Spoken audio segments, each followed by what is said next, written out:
آج تاریخ 29 مئی 2020 بمطابق 6 شوال 1441 ہجری سعودی عرب کے محکمہ صحت کی جانب سے مملکت میں کرونا وائرس کے مزید 1581 نئے کیسز کی تصدیق کر دی گئی۔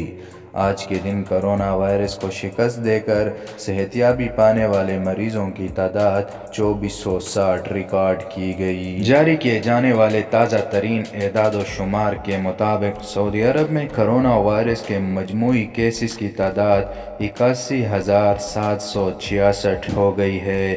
کرونا وائرس سے صحت یابی پانے والے مریضوں کی تعداد مجموعی طور پر 57,013 ہو گئی ہے، جبکہ ملک بھر میں اب تک کرونا وائرس کی وجہ سے ہونے والی اموات کی مجموعی تعداد 458 تک جا پہنچی۔ محکمہ صحت کی جانب سے جاری کردہ رپورٹ کے مطابق آج کے دن بھی کرونا وائرس کے سب سے زیادہ کیسز الریاض میں 483 رپورٹ ہوئے۔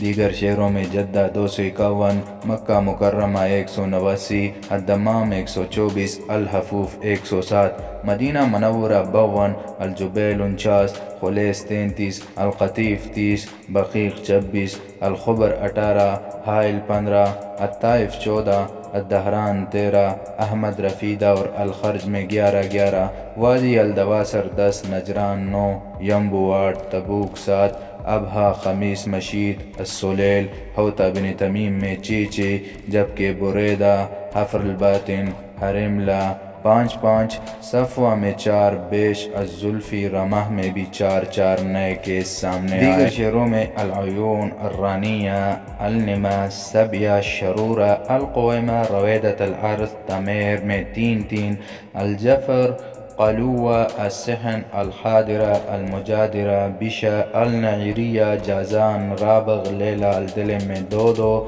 الوج، المخوہ، تبرجل، المیس، وادی الفرع، البکیریہ، الرس، عنیزہ، الہدہ، المدہ، وادی بن حشبل، سبت حلایہ، الدرب، العارضہ، الدیر، القویلہ، خفیف، درمہ، شگرہ اور طادق میں 1 نیا کیس سامنے آیا۔ یاد رہے کہ گزشتہ ایک ہفتے سے ملک بھر میں کرونا وائرس کے نئے کیسز میں بتدریج کمی دیکھنے میں آئی ہے۔ یہ تھی اب تک کی اپڈیٹ۔ سعودی عرب سے مزید خبروں اور مصدقہ معلومات کے لیے اس چینل کو سبسکرائب کرکے بیل آئیکن کو دبائیں۔ اللہ حافظ و ناصر۔